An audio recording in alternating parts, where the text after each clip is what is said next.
بسم اللہ الرحمن الرحیم الحمد للہ الحمد للہ رب العالمین والعاقبۃ للمتقین والصلاة والسلام علی محمد وعلی آلہ وصحبہ وسلم تسلیما کثیرا کثیرا اما بعد بسر المتصل منا الی امیر المؤمنین محمد ابن اسماعیل بخاری رحمہ اللہ تعالی انہ قال باب هل يشير الامام بالصلح وبه قال حدثنا اسماعيل بن ابي اويس حدثني اخي عن سليمان عن يحيى بن سعيد عن ابي الرجال محمد بن عبد الرحمن ان امه عمرة بنت عبد الرحمن قالت سمعت عائشة رضي الله تعالى عنها تقول سمع رسول الله صلى الله عليه وسلم صوت خصومه بالباب عالية أصواتهما وإذا أحدهما يستوزع الآخر ويسترفقه في شيء وهو يقول والله لا أفعل فخرج عليهما رسول الله صلى الله عليه وسلم فقال أين المتعلي على الله لا يفعل المعروف فقال أنا يا رسول الله فله أي ذلك أحب وبه قال حدثنا يحيى بن بكير حدثنا الليث عن جعفر بن ربيعة عن الأعرج حدثني عبد الله بن قاب بن مالك عن قاب بن مالك أنه كان له على عبد الله بن أبي حضرة الأسلمي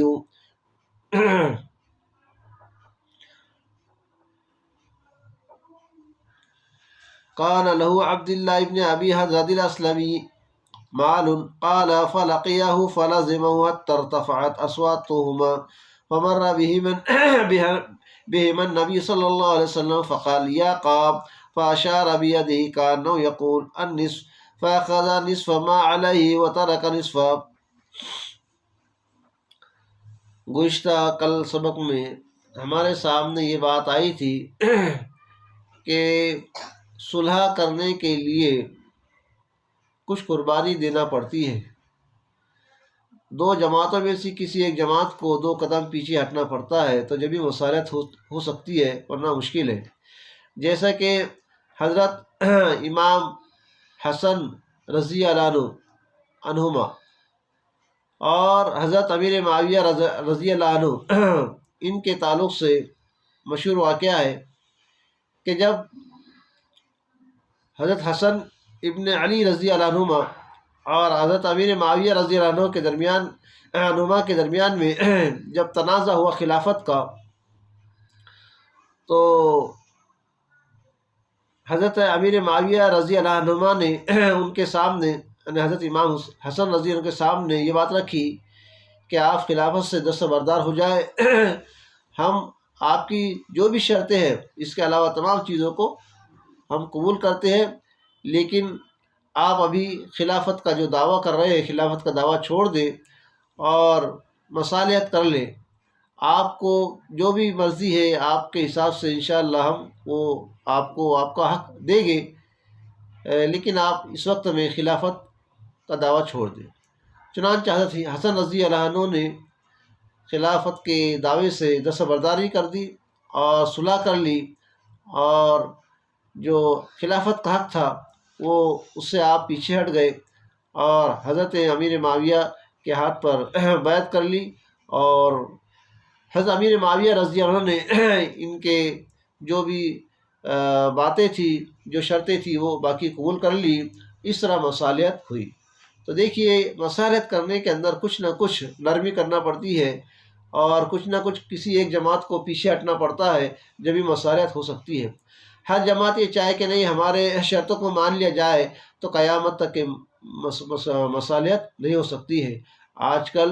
اسی کا رونا ہو رہا ہے کہ پوری امت اس بات کی نعرے لگا رہی ہے کہ آپس میں اتفاق پیدا کرے، آپس میں اتفاق پیدا کرے، لیکن کوئی جماعت اپنی شرطوں کو پیچھے کرنے کو تیار نہیں ہے، بلکہ یہ چاہتی ہے کہ بھئی ہم جو کام کر رہے ہیں یہی صحیح ہے اور ہماری شرطوں ہی کے مطابق کام ہوگا، اس بات پر مصالحت ہم کرتے ہیں۔ کوئی جماعت اس کو قبول کرنے کو تیار نہیں۔ مصالحت کرنا ہے تو کچھ نہ کچھ تو کسی ایک جماعت کو قربانی دینا ہوگی، ورنہ اور آج جو جماعت در جماعت جو ہو رہی ہے ایک جماعت سے دو، دو سے چار، چار سے آٹھ جو جماعتیں بن رہی ہے، یہ اسی بنیاد پر کہ کوئی بھی اپنے حق کو چھوڑنے کو تیار نہیں ہے۔ ہر آدمی، ہر جماعت یہ چاہتی ہے کہ میں حق پر ہوں اور میری یہ شرطیں، میری شرطیں کے مطابق ہم کام کریں گے، آپ کو بھی کام کرنا ہوگا تو ہم آپ سے مصالحت کر سکتے ہیں، آپس میں اتفاق کرتے ہیں اور نہیں کریں گے۔ آج دیکھیے امت محمدیہ کا ایک بڑا المناک المیہ ہے کہ آج ہندوستان کے اندر مسلمانوں کی بہت کمزور حالت ہے اور مسلمان پریشان ہیں اور مسلمانوں پر قسم قسم کے ظلم کیے جا رہے ہیں، لیکن اس بات پر پوری امت مسلمہ کے افراد جن کو ہم بڑے مانتے ہیں، لیڈر مانتے ہیں، جن پر ہم امید لگائے ہوئے ہیں کہ یہ ہمارے بڑے ہیں، یہ ہمارے مسائل کو حل کریں گے، ہمارا ساتھ دے گی، ہماری فکریں کرے گی، لیکن دیکھا یہ جا رہا ہے کہ ہمارے جتنی جماعتوں کے اندر بڑے بڑے لوگ ہیں، یہ ایک پلیٹ فارم پر ابھی تک نہیں بیٹھے ہیں اور پوری ایک جماعت بنا کر پوری آپس میں اپنے شرطوں کو، اپنے اصولوں کو آگے پیچھے کر کے ایک پلیٹ فارم پر نہیں آ رہے ہیں، بلکہ ہر جماعت، ہر پارٹی چاہتی ہے کہ ہماری یہ شرطیں ہیں، اسی شرطیں کے مطابق ہم کام کریں گے، اور امت محمدیہ امید لگائی ہوئی ہے کہ یہ ہمارے بڑے ہیں، ہم ان کے پیچھے چلیں گے، جیسا کریں گے ہم ویسا مانیں گے۔ لیکن اس تعلق سے یہ دیکھا جا رہا ہے، سرد و مہری کا زمانہ ہے کہ ہر جماعت بیانات دے رہی ہے، بڑے بڑے بیانات ہو رہے ہیں، ہر اعتبار سے ہو رہے ہیں، لیکن یہ کہ تمام سر جوڑ کر بیٹھ کر ایک پلیٹ فارم بنا کر امت محمدیہ کی فکر تکالیف کو دور کرنے کے لیے مصالحت کرنے کو تیار نہیں ہے، بلکہ ہر جماعت اپنے پلیٹ فارم سے کام کر رہی ہے، ہر جماعت اپنے ہی پلیٹ فارم سے کام کر رہی ہے، اور اس طرح ایک پلیٹ فارم نہیں بن رہا ہے۔ بیان ہمارے لیڈران کے اندر اچھے بیان دینے والے بھی ہیں، دیندار بھی ہے، سمجھدار بھی ہے، لیکن پتہ نہیں کیا بات ہے کہ تمام ایک ہو کر، متفق ہو کر امت محمدیہ کا مسئلہ حل کرنے کو تیار نہیں ہے۔ ظلم ستم کے لیے کوئی ایسا مضبوط لائے عمل دفاعی طور سے نہیں کیا جا رہا ہے، بیانات دیے جا رہے ہیں، کارگزاریاں بیان کی جا رہی ہے، بس اسی حد تک کہ دفاعی طور سے ہمارے پاس میں کوئی متفق فیصلہ ہمارے بڑوں کے پاس میں نہیں ہے۔ یہ ایک بہت بڑی فکر کا سامنا ہے کہ ہمارے اندر، ہمارے بڑوں ہی کے اندر آپس میں مصالحت نہیں ہو رہی ہے۔ جیسے کہ حسن رضی اللہ عنہ نے اپنے حق کو چھوڑ کر امیر معاویہ کی خلافت کو مان لیا تھا اور ایک بہت بڑی مصالحت کر لی، جس کا اشارہ حضور پاک صلی اللہ علیہ وسلم نے بھی کیا تھا کہ میرا یہ بیٹا دو جماعتوں کے اندر مصالحت کرا دے، ہو سکتا ہے کہ مصالحت کرا دے۔ تو ایک مصالحت کرنے کی وجہ سے جو اس زمانے کے اندر جو فتنہ پروری ہو رہی تھی، حضرت معاویہ کے زمانے میں، حسن کے زمانے کے اندر وہ فتنہ دب گیا تھا۔ اگر وہ اپنے اعتبار سے محنتیں کرتے تھے تو پھر وہی ہوتا تھا جیسے کہ اس سے پہلے بھی آپس کے اندر جنگ و جدال ہوا، یہاں بھی ہوتا تھا، لیکن جنگ و جدال سے دونوں جماعتیں بچ گئی اور پوری امت محمدیہ حضرت معاویہ پر متحد ہو گئی اور کام کیا اور بڑی کامیابی کے اعتبار سے وہ زمانہ گزرا۔ تو کہنے کا مقصد یہ ہے کہ آج بھی ہمارے لیڈران، جن کو ہم سیاسی طور سے ہو یا دینی اعتبار سے لیڈر مانتے ہیں، ان کو بھی چاہیے کہ اپنے حقوق کو، اپنے شرطوں کو آگے پیچھے کر کے متحد ہو کر ایک پلیٹ فارم بنائیں، اور آج جو مسلمانوں پر ظلم و ستم ہو رہا، اس کا دفاعی طور سے علاج کیا جائے۔ دفاعی طور سے علاج کیا جائے، صرف بیان دے کر اور امت محمدیہ کا رونا کہ بہت ظلم ہو رہا ہے، بہت ظلم ہو رہا ہے، بہت ظلم ہو رہا ہے، ایسا نہیں کرنا چاہیے، ویسا نہیں کرنا چاہیے، اس حد تک نہ رکے، بلکہ اس سے آگے دفاعی کام کرنا چاہیے۔ جیسے کہ جنگ آمد بتنگ آمد، تنگ آمد بجنگ آمد جب انسان تنگ ہو جاتا ہے تو جنگ پر آتا ہے، تو یہ معاملہ اگر کرے تو کچھ نہ کچھ امت محمدیہ پر جو ظلم ستم ہو رہا ہے اس سے بچاؤ حاصل ہو سکتا ہے۔ بہرحال یہ کہ آج کے سبق کے اندر اسی بات کو بیان کیا جا رہا ہے کہ مصالحت کرنے کے لیے ہمارے حقوق کو چھوڑنا پڑے گا، اسی وقت مصالحت ہو سکتی ہے۔ اس تعلق سے آج کے جو درس ہے اس کے اندر دو حدیثیں بیان کی گئی، امام بخاری علیہ الرحمہ نے دو حدیثیں بیان کی ہے، انشاءاللہ اس کا ترجمہ میں آگے بتاؤں گا۔ یہاں ہمیں اس بات پر غور کرنا ہے کہ جیسے کہ یہاں امام بخاری نے باب باندھا ہے، حل یشیر الامام بالصلح، کیا امام صلح کا مشورہ دے سکتا ہے، دے یا نہ دے، یعنی امام صلح کا مشورہ دے یا نہ دے۔ اس تعلق سے دو جماعتیں بنی ہیں، ایک ہے مالکیہ کی اور دوسری جماعت ہے جمہور علماء کی۔ امام مالک رحمۃ اللہ علیہ یہ کہتے ہیں کہ امام اور قاضی کو کام صلح کا مشورہ دینا نہیں ہے، امام اور قاضی جو ہے ان کا کام صلح کا مشورہ دینا نہیں ہے، بلکہ ان کا کام تو دو ٹوک فیصلہ کرنا ہے۔ قاضی کے پاس میں جب معاملہ آئے تو قاضی صلاح مشورہ نہیں دے گا، بلکہ دونوں کی بات سن کر فیصلہ کرے گا، چاہے وہ قاضی ہو چاہے امام ہو، امام دونوں کی باتیں سن کر فیصلہ کرے گا، امام مالک کہتے ہیں۔ لیکن جمہور علماء یہ کہتے ہیں کہ صلح کا مشورہ دے سکتے ہیں، یعنی امام اور قاضی کے پاس میں کوئی مسئلہ آئے تو دونوں کی بات سن کر اگر کوئی کسی ایک بات پر اتفاق نہیں کر پاتے ہیں تو ان کو کوئی مشورہ دے سکتے ہیں کہ اس طرح آپ کر لو۔ جیسے کہ آج کل کورٹوں میں بعض مقدمات میں جج جب فریقین کی دونوں فریقین کی باتیں دونوں کی اپنی اپنی اعتبار سے صحیح ہوتی ہے، اب معاملہ کیا کرے تو جج فیصلہ تو نہیں دیتا ہے، بلکہ یہ کہتا ہے کہ بھائی آپ جائیے، آپ کو 1 مہینے کا 2 مہینے کا موقع دیا جاتا ہے اور آپ آپس میں کمپرمائز کریں، آپس میں کمپرمائز کریں، مصالحت کر لیں، آپ دونوں 1 مہینے کے اندر کچھ نہ کچھ آپس میں بیٹھ کر تال میل کر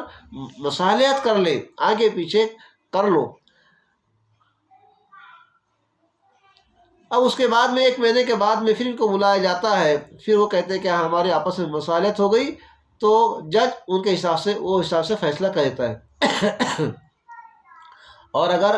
یہ دونوں اپنے مدعے پر ڈٹے رہے، اپنے حق پہ ڈٹے رہے، تو پھر جج دونوں کی باتیں جو سنا اس نے اس کے مطابق سن کر اپنا فیصلہ سنا دیتا ہے۔ تو یہ ہے، جمہور کہتے ہیں کہ مشورہ بھی جج امیر دے سکتا ہے۔ تو اس طرح دو جماعتیں ہمارے سامنے ہیں۔ اس تعلق سے چونکہ مسئلے میں اختلاف تھا، اس لیے امام بخاری علیہ الرحمہ نے یہاں باب باندھا ایسا ہے کہ حل یشیر، حل سے باندھا ہے، حل کیا امام صلح کا مشورہ دے سکتا ہے، اس لیے اختلاف ہونے کی وجہ سے انہوں نے باب اس طرح باندھا ہے۔ تو دیکھیے پہلی حدیث جو امام بخاری علیہ الرحمہ نے یہاں جو پیش کی ہے وہ اپنے استاد اسماعیل ابن ابی اویس سے ہے۔ انہوں نے اس کو روایت یہاں اپنی بخاری شریف میں اس کو جگہ دی ہے، اور اس حدیث کے اندر حضرت صدیقہ رضی اللہ عنہ بیان کرتی ہے کہ نبی کریم صلی اللہ علیہ وسلم نے ایک مرتبہ اپنے دروازے پر جھگڑنے کی آواز سنی کہ کچھ لوگ حضور پاک صلی اللہ علیہ وسلم کے گھر کے سامنے جھگڑ رہے ہیں، اور دونوں فریقین زور زور سے بول رہے تھے، حضور پاک صلی اللہ علیہ وسلم کے گھر کے سامنے زور زور سے بول رہے تھے، اور اس میں سے اچانک ان میں سے ایک نے دوسرے سے قرضہ کم کرنے کی درخواست کی کہ بھائی آپ کچھ کم کرو، آج قرضہ آج کچھ قرضہ کم کرو. اور وہ قرضے کے معاملے میں نرمی طلب کر رہا تھا کہ کچھ مجھے موقع دو، میں آپ کا قرض ادا کر دوں گا. اس طرح کی باتیں ہو رہی تھی. اور دوسرا شخص کہہ رہا تھا خدا کی قسم میں ایسا نہیں کروں گا، نہ میں قرض کم کروں گا اور نہ مہلت دوں گا، مجھے اسی وقت میں پورا کا پورا مال چاہیے. اس طرح کہہ رہا تھا اور خدا کی قسم بھی کھا رہا تھا. حضور پاک صلی اللہ علیہ وسلم نے ان دونوں کی بات سنی. آپ گھر سے باہر تشریف لائے اور ان دونوں کو فرمایا کہاں ہے اللہ کی قسم کھانے والا؟ جس نے اللہ کی قسم کھایا کہاں ہے وہ جو کہتا ہے کہ وہ نیکی کا کام نہیں کرے گا، نیکی کا کام نہیں کرے گا؟ یعنی قرض کم کرنا یا مہلت دینا گویا کہ ایک نیکی کا کام ہے، اور یہ اس سے انکار کرا کہ نہ قرض کم کروں گا اور نہ مہلت دوں گا. تو گویا کہ نیکی کے کام سے انکار کر رہا ہے. تو حضور نے کہا کہ وہ نیکی کے کام سے انکار کر رہا ہے، کہاں ہے وہ شخص؟ تو اس شخص نے کہا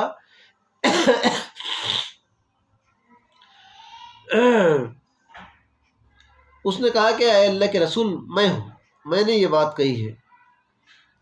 اور اس کے لیے اس میں سے وہ ہے جو پسند کرے. تو حضور نے کہا کہ تم ہے؟ ٹھیک ہے. تو کہا کہ اس آدمی کے تعلق سے جو وہ پسند کر رہا ہے وہ کرو، چاہے قرض دیر سے دو چاہے قرض کم کر دو، کچھ نہ کچھ کرو، مہلت دو اس کو. تو اس نے کہا کہ میں دونوں باتوں کے لیے تیار ہوں. تو گویا کہ دیکھیے یہاں حضور پاک نے آپس میں مصالحت کی کہ بھائی مہلت دو اس کو، کچھ کم کرو. دوسری حدیث جو امام بخاری علیہ رحمہ نے یہاں جو پیش کی اپنے استاد یحییٰ ابن بکیر سے، اور اس میں اس واقعے کو بیان کیا گیا ہے کہ کعب ابن مالک رضی اللہ عنہ کا عبداللہ ابن ابی حضرت پر قرضہ تھا. کس کا؟ کعب ابن مالک، مشہور صحابی ہے کعب ابن مالک رضی اللہ عنہ. ان کا قرض عبداللہ ابن حضرت پر تھا. اب کعب رضی اللہ عنہ کی ملاقات مسجد نبی میں ان سے ہو گئی. ملاقات ان سے عبداللہ ابن ابی حضرت سے مسجد نبی کے اندر ملاقات ہو گئی. اب حضرت کعب بن مالک رضی اللہ عنہ اس شخص کے پیچھے لگ گئے، وہ سائے کی طرح ان کے ساتھ لگ گئے کہ بھائی تو میرا پیسہ دینا، تو کب دے رہا، جلدی دے. یہاں تک کہ ان کی باتیں کرتے کرتے بلند ہو گئی، اونچی ہو گئی. وہ انکار کر رہے ہوں گے، یہ مانگ رہے ہوں گے، تو دونوں کی آوازیں بلند ہو گئی. نبی کریم صلی اللہ علیہ وسلم نے ان کی بات سنی اور ان کے پاس میں آئے اور فرمایا کہ اے کعب، آپ صلی اللہ علیہ وسلم نے اپنے ہاتھ سے اشارہ کیا کہ اے کعب، اور ہاتھ سے اشارہ کیا، گویا کہ آپ فرما رہے ہیں کہ آدھا لے لو آدھا. اے کعب، ایسا منہ سے تو نہیں کہا لیکن ہاتھ سے کہہ دیا اے کعب، یہ نا آدھا لے لو. چنانچہ حضرت کعب نے جب حضور کہہ رہے ہیں تو ان کی بات کو مان لیا. انہوں نے اس قرض کا آدھا لیا. ٹھیک ہے، بولے آدھا دے دو، تم جو عبداللہ پر تھا کا آدھا دے دو، اور باقی کہا کہ آدھا دے دو اور آدھی چھوڑ دے دو. تو یہ بھی نبی کریم صلی اللہ علیہ وسلم نے یہاں مصالحت کا مشورہ کی. تو حضور نے کہا آپ امیر تھے، آپ نے مشورہ دیا. تو معلوم ہوا کہ امیر مشورہ دے سکتا ہے. تو دیکھیے مصالحت کا دوسرا یہاں نقطہ یہ نکلتا ہے کہ مصالحت کرنے میں قربانی دینا. یہاں بھی حضرت کعب نے قربانی دی، آدھا مان لیا، فقط آدھا معاف کر لیا. تو یہ کہ دیکھیے مصالحت کرنے کے لیے قربانی دینا پڑتی ہے.